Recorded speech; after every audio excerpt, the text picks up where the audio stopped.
이곳에 나오신 또 지금 온라인으로 함께 예배를 드리고 계시는 사랑하는 동일교회 청년분 여러분 모두 다 주님의 이름으로 환영하고 축복합니다. 오늘 또 새롭게 보는 얼굴들이 많이 계신데 제가 여러분 한 명 한 명의 이름을 다 외우지 못하더라도 너무 속상해하지 마시고 서운해하지 마시고 열심을 내고 있으니까요. 조금만 기다려주시면 감사하겠습니다. 먼저 오늘 설교를 하기에 앞서서 혹시 지난주 설교가 어떤 내용이었는지 좀 기억이 나시나요? 대림절 관련된 설교를 들었는데 기다림에 대한 이야기를 했습니다. 우리가 예수님을 기다려야 한다고, 우리가 예수님을 능동적으로 기다려야 한다고 지난주에 제가 여러분께 말씀을 전해드렸습니다. 한 주간 여러분은 어떠한 능동적인 기다림을 하시면서 오늘을 기다려오셨나요? 어떤 방법과 방식으로 예수님을 기다리면서 살았는지 한번 잠깐 돌이켜보는 시간을 가졌으면 좋겠습니다. 저도 한번 설교를 전하는 저도 어떻게 내가 전한 설교를 실천할 수 있을까를 좀 한 주간 고민을 했었습니다. 그래서 처음 생각했던 건 여러분의 이름을 다 한 번에 외워보자 였는데요. 아쉽게도 그거는 제가 해가지 못했던 것 같아요. 그래서 그거는 내가 할 수 없는 일이구나. 근데 그건 어쨌든 내가 예수님을 기다리는 일이 아니라 내가 당연히 마땅히 해야 할 일이니까요. 그래서 다른 것들을 생각했을 때 제가 선택했던 건 대림절 묵상집을 사는 거였습니다. 그래서 저는 지금 대림절 묵상집을 하나 구입해서 이제 그걸로 묵상을 매일 하고 있습니다. 저처럼 여러분도 작은 것이지만 매일매일 실천할 수 있는 것들로 이 대림절 기간 예수님을 기다리고 실천하는 삶을 살아가기를 소원합니다. 오늘은 대림절 2주차를 맞는 주일입니다. 여러분께 말씀드렸듯이 대림절은 예수님을 기다리는 절기입니다. 앞에 보시면 알 수 있듯이 벌써 두 번째 촛불이 켜졌는데요. 바라기를 오늘 여러분이 한 주간 기다렸던 예수님을 만나는 시간이 되길 여러분을 기다리고 계시는 우리 주님께서 이 자리에 여러분 가운데 말씀하시길 소원합니다. 지난주에 저희가 능동적인 기다림에 대해서 이야기를 나눴다면 오늘은 여러분과 수동적인 기다림에 대해서 이야기를 하고자 합니다. 수동적인 기다림이라는 것은 우리가 기다릴 때 우리를 기다리지 못하게 방해하는 것들이 무엇인지 조금 나눠봤으면 좋겠는데요. 우리가 왜 기다리지 못하는지를 제가 생각해봤을 때 또 특별히 성경에서는 우리가 왜 기다리지 못하는지에 대해서 이야기할 때 제가 봤던 말씀은 특별히 두 가지가 있습니다. 하나는 조급함이고 하나는 실망입니다. 우리는 쉽게 조급하고 쉽게 실망합니다. 그래서 우리는 예수님을 잘 기다리지 못합니다. 오늘 본문의 말씀은 사람의 몸을 입고 이 땅에 오시는 예수님에 대한 이사야 선지자의 예언의 말씀입니다. 2000년 전 예수님이 오셨을 때의 말씀이 아니라요. 그 예수님보다 훨씬 더 이전에 이사야 선지자가 오늘 우리에게 선포하는 말씀이었습니다. 사실 개역개정으로는 이 말씀이 정확하게 어떤 말씀인지 잘 마음에 안 닿아서요. 세번역 성경으로 한번 다시 읽어보도록 할 텐데요. 제가 한번 읽어드릴게요.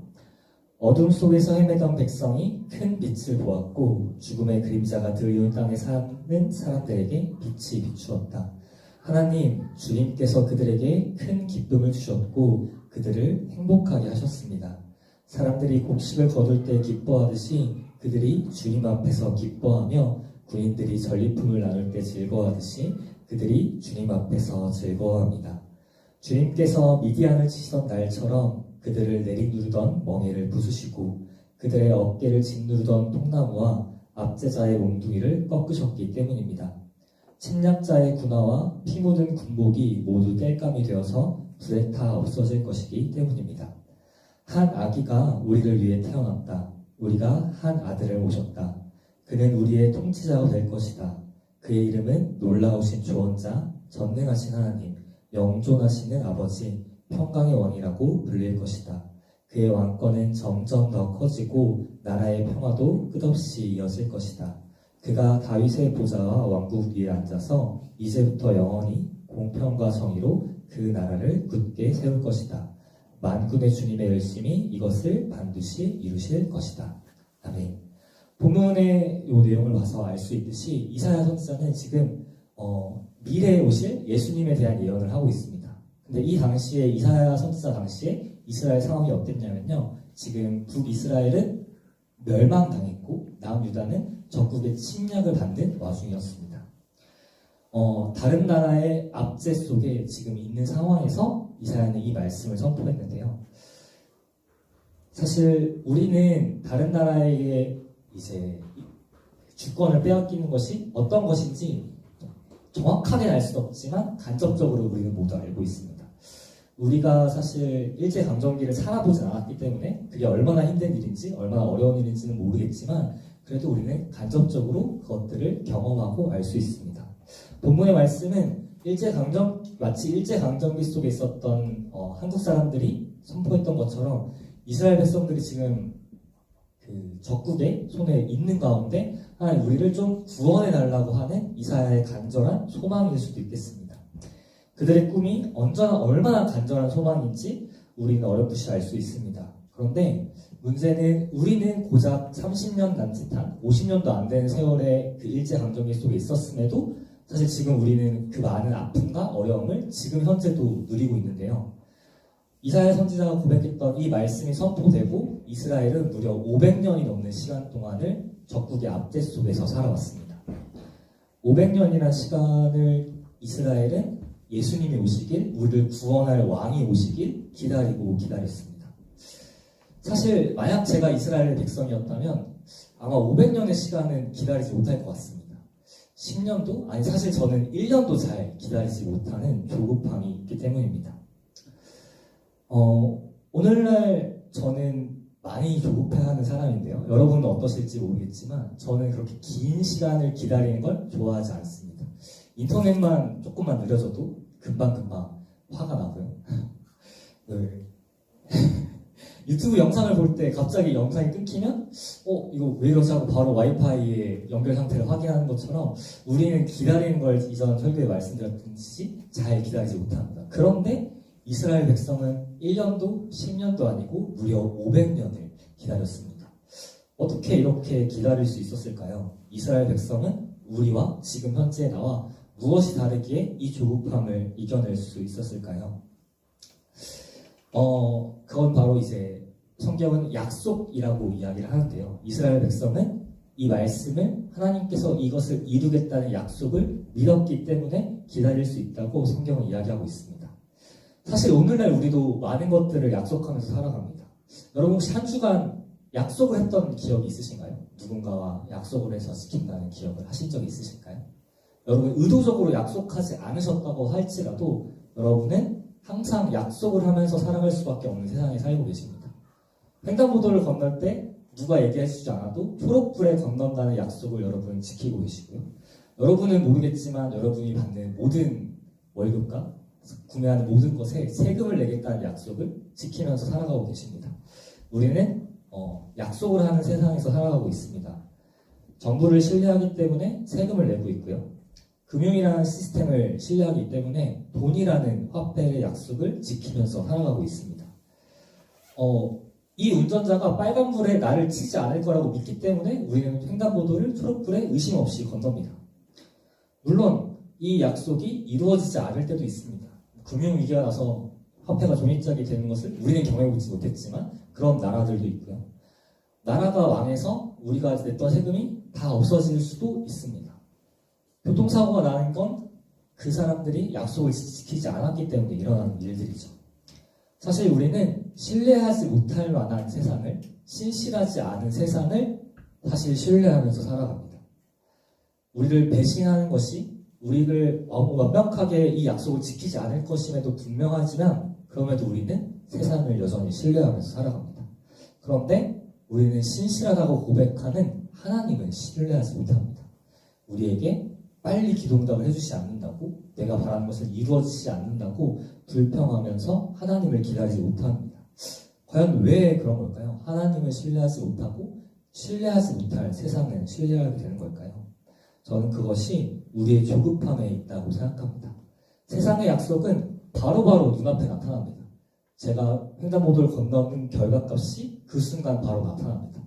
제가 돈을 내는 결과값이 그 순간 바로 나에게 나타납니다. 세상은 바로바로 저에게 피드백을 주지만 하나님은 그 순간순간 피드백을 잘 주지 않습니다. 성경은 우리의 이러한 심령을 잘 알고 있고 그런 심령을 이렇게 지적합니다. 함께 베드로후서 3장의 말씀을 세 번역으로 함께 읽어볼게요. 시작.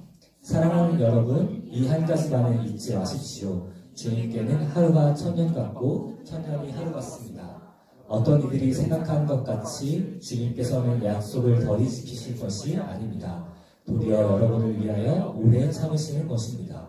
하나님께서는 아무도 멸망하지 않고 모두 회개하는 데에 이르기를 바라십니다. 아멘.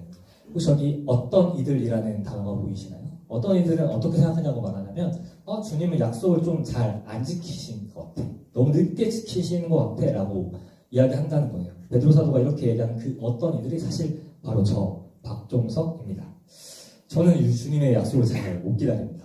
너무 성격이 급해서 하나님 내가 기도한 거 당장 눈앞에 보였으면 좋겠습니다. 무슨 생각을 한 적이 있냐면요. 카카오톡 플러스 친구에 예수님 이렇게 있었으면 좋겠습니다. 그래서 제 기도 제목을 이렇게 적으면 예수님 기도 제목 들었음, 예수님 지금 하려고 하는 중임, 아니면 그건 안 돼, 기가 이렇게 바로바로 저한테 좀 알려주셨으면 좋겠습니다. 그런 마음이 좀 시원하고 기도도 그때그때 바로바로 할 수 있을 것만 같습니다. 그런 생각이 들 정도로 저는 또 우리는 이렇게 기다리는 것, 오래 참고 기다리는 걸 잘 하지 못합니다.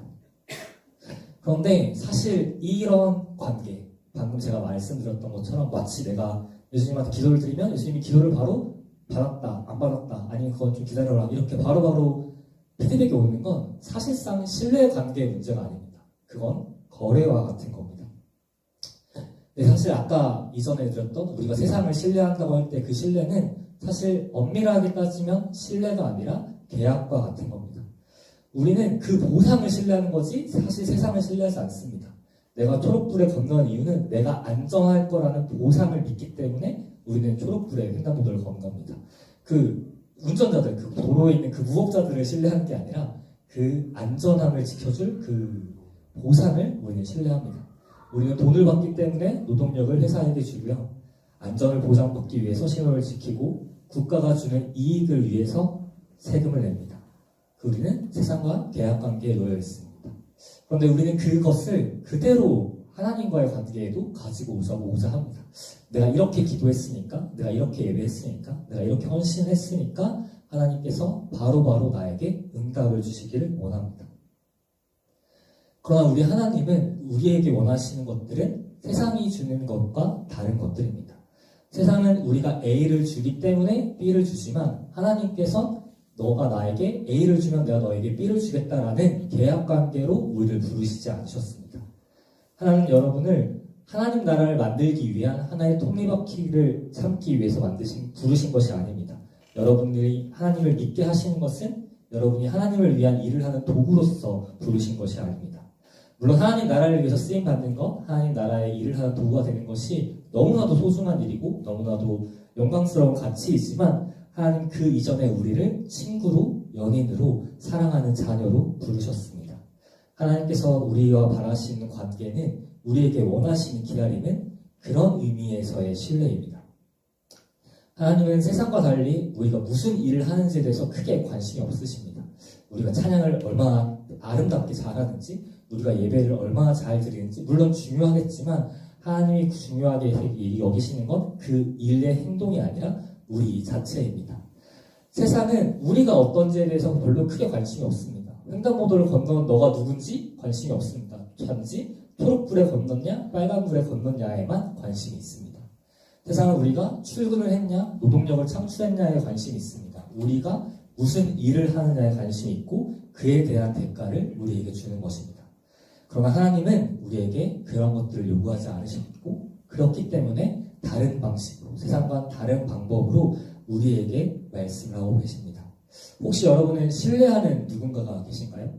옆에 앉은 우리 청년들을 혹시 신뢰하시나요? 한번 왼쪽 오른쪽 신뢰하는 청년들 혹시 신뢰하는 부모님 신뢰하는 친구들 신뢰하는 연인이 있을까요?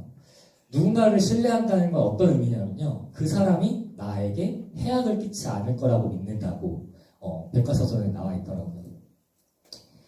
옆에 사람이 나에게 해악을 끼치지 않을 거라는 믿음 그 사람이 나에게 선한 것을 할 거라는 믿음이 바로 신뢰의 기본 베이스라면 신뢰는 사실상 사랑이라는 다른 말일 것입니다. 이 사람이 나를 사랑한다는 건 이 사람이 나를 위해서 좋은 것을 줄 거라는 믿음인 거죠. 그래서 신뢰한다는 건 이 사람과 인격적으로 관계를 맺고 이 사람을 신뢰한다는 건요. 그것이 그 사람이 되게 예측 가능한 사람이 되면서 동시에 정말 예측 불가능한 사람이 되는 것입니다. 예측 가능하다는 말은요. 이 사람은 어떤 행동을 할지 모르겠지만 나에게 좋은 것을 하는 사람입니다. 내 연인이, 내 부모님이, 내 친구가 무슨 일을 나에게 줄지는 모르지만 오늘 어떤 것으로 나에게 다가올지는 모르지만 그것이 분명 나에게 좋은 영향력, 나에게 좋은 의도로 하는 것이라는 믿음이 있는 것이 신뢰입니다. 예측 불가능한 것은요. 이 사람이 정확하게 무엇을 할지는 잘 모르겠다는 겁니다. 이 사람의 인격적인 관계이기 때문에 내가 A를 줬기 때문에 A를 주는 게 아니라 내가 10만원짜리 선물을 줬기 때문에 당연히 10만원짜리 선물을 돌려주는 것이 아니라 이 사람이 어떤 방식으로 어떤 방법으로 줄지 모르지는 것들 그것이 예측 불가능하다는 것입니다. 우리가 하나님께 바라는 신뢰도 하나님이 우리에게 바라는 신뢰도 이와 같습니다. 우리는 사실 우리가 기다리는 예수님은 율법의 목적은대로 구약에 나타나는 그 율법대로 우리에게 행하시는 예수님을 바라고 기다리는 것은 아닙니다. 사실 그것을 기다린다면 우리에게 주어질 것은 명명백백한 심판과 멸망뿐일 겁니다. 우리는 우리를 사랑하시는 하나님을 기다리고 있습니다. 어떤 방법과 어떤 방식으로 일할진 알 수 없으나 그 모든 것이 나에게 좋은 것이라는 것을 우리는 믿고 기다리고 있습니다. 하나님은 우리가 그렇게 예수님을 기다리기를 원하십니다. 우리가 5년 동안 내가 지금 청년부 태양팀으로 섬겼으니까 나이가 어떤 일을 할 때 나에게 복을 주실 거야. 내가 이 교회에서 몇십 년간 일했으니까 하나님 나에게 복을 주실 거야 라는 방식으로 원하시는 게 아니라 내가 어떠함과 상관없이 하나님 나를 사랑하셔 하나님께서 나에게 좋은 것을 주신다라는 믿음을 기다리고 계십니다. 이스라엘 백성은 이러한 믿음이 있었습니다. 이스라엘 백성은 이러한 신뢰가 있었습니다. 왜 그런 신뢰가 있었냐면요. 이스라엘 백성은 하나님을 경험했기 때문입니다. 이스라엘 백성은 모세를 통해서 10가지 재앙을 통해서 건지시는 하나님을 직접 경험했고요. 사사시대 동안 수많은 자기의 잘못에도 불구하고 결국에 자신을 일으켜주시는 하나님을 경험했습니다. 여러 가지 적국의 침략 속에도 결국 자기 자신을 지켜주셨던 이스라엘은 하나님을 경험했습니다. 그렇기 때문에 이스라엘은 길고 긴 그 500년의 시간을 기다릴 수 있었습니다. 바라기엔 여러분들도 이렇게 하나님을 길고 긴 하나님의 기다림을 기다릴 수 있는 우리 동일교회 청년부 여러분이 되셨으면 좋겠습니다. 두 번째로는요. 이렇게 우리가 기다렸을 때 이 문제가 생기는데요. 기다렸을 때 결국 예수님을 만났을 때 기도 응답이 이루어졌을 때 생기는 문제입니다. 이스라엘 백성도 똑같은 이 문제에 직면했는데요. 이렇게 길고 긴 기다림을 거쳐서 500년을 넘게 기다려서 예수님을 만난 이스라엘 백성은 예수님께 크게 실망합니다. 내가 바랬던 예수님은 이런 분이 아닌데 왜 이런 예수님이 오셨지? 라고 이스라엘 백성들은 실망합니다. 마치 우리가 기도응답을 하나님 저는 이 대학에 붙게 원하셨는데 왜 갑자기 여기를 가라고 하시죠? 라고 실망하는 것처럼 저는 올해 취직했으면 좋겠는데 왜 올해 다 안 됐죠? 라고 실망하는 것처럼 이스라엘 백성은 하나님의 응답에 실망을 합니다. 저번 주에 나왔던 예화처럼 마치 티익스프레스를 타려고 놀이기구에 기다리고 있었는데 갑자기 도착했는데 회전목마가 눈앞에 있었을 때 실망감 같은 겁니다. 내가 기다렸고 내가 바랬던 건 이게 아닌데 라고 말하는 겁니다. 나는 분명 치킨을 시켰는데 피자가 배달이 온 겁니다. 얼마나 화가 나고 실망이 나겠습니까? 사실 잠깐 저의 이야기를 하자면 저는 중학교 3학년 때 처음 사역자가 돼야겠다. 나는 목회를 해야겠다라고 생각을 했었습니다. 물론 그래서 학부도 신학을 공부했고요. 지금 이렇게 여기에 서서 여러분에게 설교하는 전도사가 되었는데요. 그런데 여기까지 오는 제 인생의 여정이요. 그렇게 흔히 말하는 순탄한 길은 아니었습니다. 제가 나이가 사실 생각보다 조금 있거든요. 올해로 31살인데 사실 31살에 지금 제 친구들은 제 학교 동기들은 다 이미 목사 안수를 받고 목사를 하고 있습니다. 저는 이제 내년에 신대원을 갈까 말까 시험을 준비하고 있는 상황입니다. 여러분 저번 주에 이제 담임 목사님께서 소개하셨듯이 저는 이제 군대를 장교로 나왔거든요. 그래서 장교로 3년 동안 긴 시간 복무를 하고 이제 전역을 하고 이제 장신대 신학교에 들어가기 위해서 신의원 공부를 하고 있었는데요. 작년에 사실 되게 이상한 일이 벌어집니다. 어떤 일이냐면요. 제가 작년 이전 교회에 다닐 때는 그냥 청년으로 예배를 드렸는데 거기에 있는 전도사님께 제 신대원 입학 원서를 드렸습니다. 신대원은 이제 제가 학교에 바로 낼 수 있는 게 아니라 교회를 통해서 교회에서 승인을 해줘서 이렇게 제출이 돼야 되거든요. 근데 우리 전도사님이 그걸 까먹으신 거예요. 제 원서를 낸 걸 까먹으셔서 제가 그 누구한테도 항의할 수 없이 원서조차 내지 못하고 시험조차 치지 못하고 대학원에 떨어졌습니다. 제가 그때 어떤 생각을 했냐면요. 하나님께서 날 사랑하지 않으시니까 내가 신대원을 가지 않는 게 좋을까? 전도사를 하지 말라는 말씀인가? 라는 것처럼 여러 가지 오만 가지 생각이 들었습니다. 근데 더 놀라웠던 사실은 뭐였냐면요. 우리 전도사님이 까먹고 못 넣었다 라고 이야기해줘서 그래 내년에 내가 직접 더 잘 알아봐야지 하고 학교에 전화했더니 기한이 지나지 않았었습니다. 한 주 더 기간이 있었는데요. 전도사님께서 알아보지도 않고 까먹었다고 말씀하셔서 저는 학교가 1년을 더 시간을 보내는 일이 있었습니다.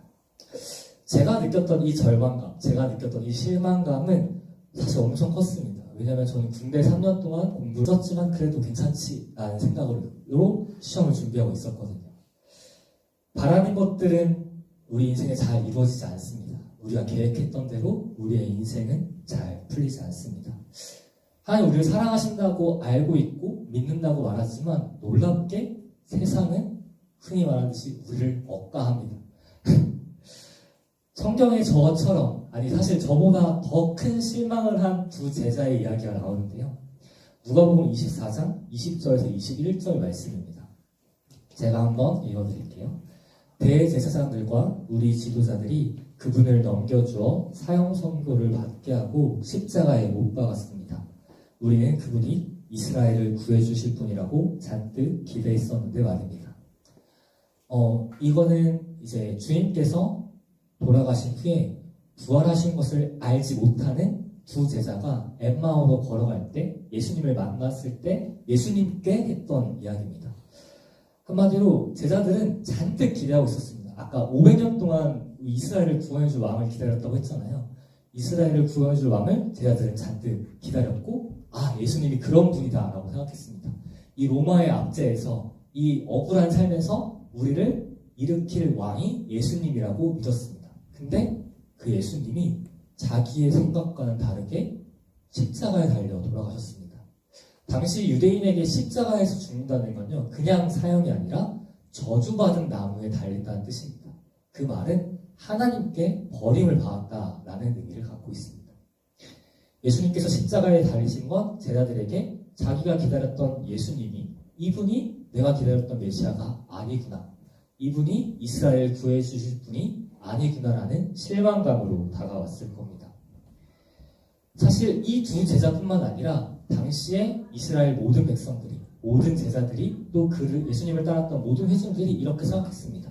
제자들은 심지어 어떻게 고백했냐면요. 부활하신 예수님을 보고도 이렇게 이야기합니다. 사도행전 1장 6절 말씀입니다.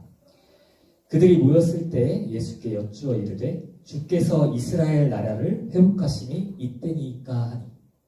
지금 제자들의 관심이 어디 있냐면 우리 그럼 로마에서 이제 해방되나요? 지금 죽음도 이기셨으니까 로마 정도는 어렵지 않게 이기실 수 있겠죠? 라는 질문입니다. 이스라엘 나라의 회복, 우리의 주권의 회복을 제자들은 바랬습니다. 사실 그래서 복음서를 한번 읽어보시면요. 되게 좀 이상한 이야기들을 발견할 수 있습니다. 예수님이 이야기한 것과 회중과 제자들이 이야기하는 게 무언가 미묘하게 어긋나 있습니다. 그 이유가 바로 여기 있습니다. 회중들은, 이스라엘 백성들은 이스라엘의 회복을 바랬고요. 예수님은 인류의 구원을 위해서 이 땅에 오셨기 때문입니다. 백성들은 자기 눈앞에 놓여진 이 압제 속에서의 구원을 바랬지만 예수님은 그 너머에 있는 우리의 죄의 문제를 해결하러 오셨습니다.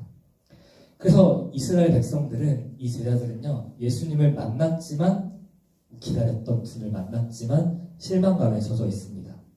엠마오를 향했던 이 두 제자들은 예수님이 눈앞에 있음에도 실망감에 눈이 가려져 예수님을 알아보지 못합니다. 그들은 기다렸고 기다려서 예수님을 신뢰해서 예수님을 만났지만 만나지 못했습니다. 제자들처럼 우리는 가끔 내가 생각했던 것과 거리가 먼, 내가 바랬던가 내가 생각하고 소망했던 것과 다른 하나님의 일하심을 경험하곤 합니다. 내가 기다렸던 것들이 이루어지지 않고 바랬던 것이 이루어지지 않을 때도 있습니다. 그때 우리는 이 제자들처럼 내가 이렇게 예수님이 나를 구원해 주시길 바랬는데 라고 하면서 실망감 속에, 절망 속에 빠져 있을지도 모르겠습니다. 아니, 어쩌면 지금이 우리가 어둠 속을 걷고 있는 중일지도 모르겠습니다. 그러나 예수님께서는 우리를 그곳에 남겨두지 않습니다. 예수님께서는 우리를 그렇게 실망감에 빠져 있도록 내버려 두지 않습니다. 오늘 설교의 제목이 좀 대림절이라고 생각하기엔 좀 독특한 설교의 제목인데요.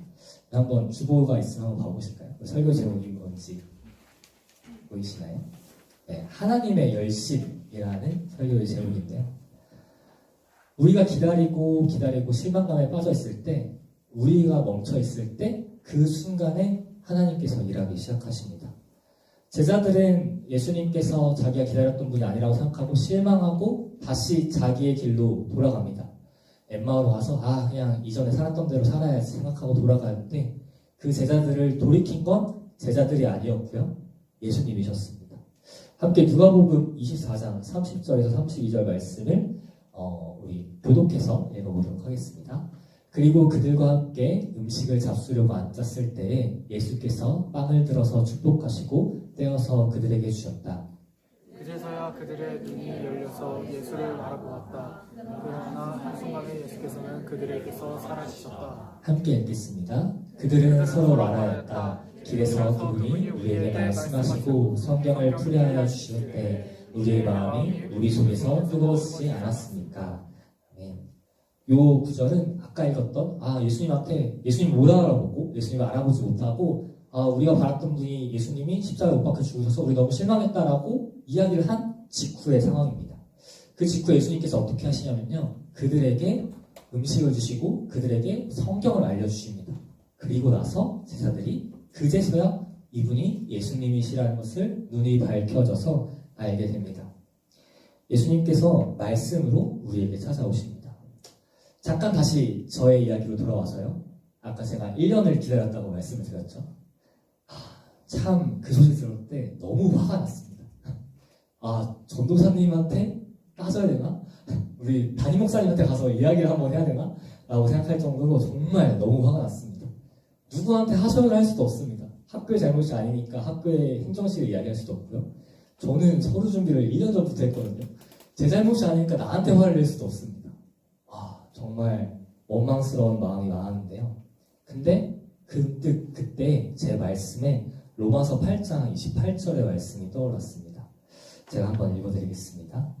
우리가 알거니와 하나님을 사랑하는 자, 곧 그의 뜻대로 부르심을 입은 자들에게는 모든 것이 합력하여 선을 이루느니라. 아멘. 제가 아까 시작할 때 제 삶이 그렇게 평탄하진 않다고 말씀을 드렸죠. 제 삶의 많은 순간들에서 되게 많은 굴곡과 되게 많은 어려움들이 있었습니다. 제가 생각했던 방향과는 정말 다르게 흘러갔던 순간들도 있었고요. 제가 생각했을 때 하나님이 날 사랑하신다면 A를 줘야 되는데 A, B, C가 아니라 가나다를 주실 때도 있으셨습니다. 그런데요, 그 경험들이 제가 하나님을 신뢰할 수 있게 만들어 주셨습니다. 내가 생각하는 것과 내가 바라는 것과 다르게 이루어졌지만 그 일이 결국 내게 가장 좋은 것이 되었습니다. 저는 1년간 기다렸던 그 시간에 청년부 회장으로 섬기게 되었고요. 그곳에서 청년들이 어떤 마음으로 교회를 섬기는지, 청년들이 어떤 마음으로 사역자를 대하는지, 청년들이 어떤 사역자를 원하는지, 청년들이 교회를 향해 원하는 것을 무엇인지, 무엇이 슬픈지, 무엇이 아픈지를 배울 수 있었습니다. 저는 1년간 많은 것들을 배웠고 많은 것들을 경험했습니다. 덕분에 이곳에 앉아 이곳에 서서 여러분과 함께 할 수 있게 되었습니다. 아마 그 전도사님이 그곳에 그 원서를 잘 접수하셨더라면 저는 여러분을 만나지 못했을지도 모르겠습니다. 그러니 주님께서 가장 좋은 것을, 가장 아름다운 것을 우리에게 주신다고 저는 믿습니다. 여러분, 하나님은 인격적인 분이십니다. 다시 말해서 하나님은 여러분과 더 깊은 관계를 맺고 싶어 합니다. 그 말은 여러분과 쌓아가고 싶은 시간들이, 추억들이 있다는 말씀입니다. 저는 처음부터 잠깐 5분 화를 내고 이 말씀이 떠오르게 된 사람이 아니었습니다. 저는 처음부터 하나님을 온전히 신뢰할 수 있는 사람이 아니었습니다. 저는요, 하나님께 원망도 많이 했고 화도 많이 냈고 신뢰하지 못해서 난 예수님 못 믿겠다 하고 도망도 가봤던 사람입니다. 그런데 하나님 그때마다 저에게 찾아오시고 나에게 맞는 인격적인 관계를 맺어주고 계십니다. 여러분 지금 하나님과 어떤 관계를 맺고 계신가요?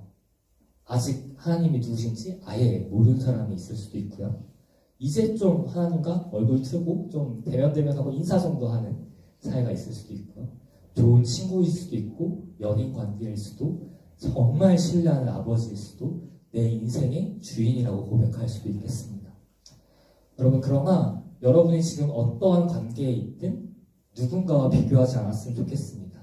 하나님께서는 여러분에게 맞는 시간에 여러분에게 맞는 순서에 맞춰서 그분과의 관계를 쌓아가고 계십니다.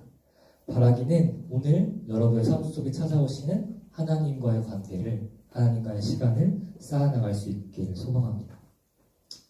사실 우리는 이스라엘 백성보다 좀 더 나은 조건에 있는 사람들입니다. 이미 예수님께서 2000년 전 이 땅에 오셨습니다. 우리는 500년 동안 기다릴 필요가 없습니다. 그리고 예수님께서는 신약 모든 곳에서 본인이 오셨던 이유를 설명하셨습니다. 우리는 오해해서 예수님을 기다릴 필요도 없습니다. 우리는 이미 하나님께서 우리를 사랑하셔서 우리를 위해서 이 땅에 오셨다는 것을 알고 있습니다. 2000년 전에 자기 목숨을 버리기 위해서 이 땅에 오신 예수님의 사랑보다 더 큰 사랑 고백은 아마 없을 겁니다. 비록 우리의 기다림이 온전하지 못할지도 있겠습니다. 너무 조급해서 잠깐 기다리다가 실패할 수도 있고요. 좀 기다리다가 하나님 분명 응답하신 것 같긴 한데 내 생각과 달라서 실망할 수도 있습니다. 그러나 그 실망을, 그 조급함을 하나님께서는 다시금 만져가실 겁니다. 우리가 제자들처럼 잘못 기다리고 있다면 예수님께서 우리의 그 잘못됨을 고쳐주실 겁니다. 우리가 제자들처럼 실망하고 낙심하여서 무슨 그냥 엠마오로 가서 고기나 잡아야겠다라고 생각하는 제자들처럼 다시 세상으로 돌아가려고 할 때에도 예수님께서 제자들에게 찾아오셨듯이 우리에게 찾아오실 겁니다. 그래서 우리가 아니라 우리의 열심이 아니라 하나님의 열심이 우리의 기다림을 완성해 가십니다. 우리의 삶을 하나하나 빚으시고 우리가 하나님을 신뢰하게 만들 수 있는 분은 하나님이십니다. 우리의 믿음이 하나님을 믿게 만드는 것이 아닙니다. 우리의 믿음이, 우리의 어떠함이 하나님을 신뢰할 수 있는 힘을 갖는 것이 아니라 하나님께서 우리에게 행하시는 일들이 그것이 쌓이고 쌓여 하나님을 신뢰할 수 있는 믿음을 만들어 주십니다. 하나님께서 결코 여러분들을 포기하지 않으실 겁니다. 그래서 마지막으로 오늘 본문의 마지막 구절을 다시 한번 세번역 성경으로 읽어보도록 할 텐데요. 우리 함께 읽었으면 좋겠습니다. 시작. 그의 왕권은 점점 더 커지고 나라의 평화도 끝없이 이어질 것이다. 그가 다윗의 보좌와 왕국 위에 앉아서 이제부터 영원히 공평과 정의로 그 나라를 굳게 세울 것이다. 만군의 주님의 열심이 이것을 반드시 이루실 것이다. 아멘. 방금 읽었던 것처럼 만군의 주님의 열심이, 하나님의 열심이 우리의 기다림을 완성하실 겁니다. 하나님께서 하신다는 걸 믿기에 우리가 더 기다릴 수 있습니다. 하나님께서 우리를 만들어 가신다는 것을 알기에 우리는 실망에도 조급함에도 불구하고 기다릴 수 있습니다. 바라기는 여러분이 언제나 기도하고 기다렸으면 좋겠습니다. 넘어지더라도 환경의 문제가 우리를 시기할지라도 우리가 볼 때 전혀 신뢰할 수 없는 것 같은 상황이 우리를 찾아올지라도 여러분을 만드시는 하나님의 열심을 기다리며 간절히 하나님을 기다리는 우리 동일교회 청년부가 되기를 주님의 이름으로 기원합니다. 함께 기도하겠습니다.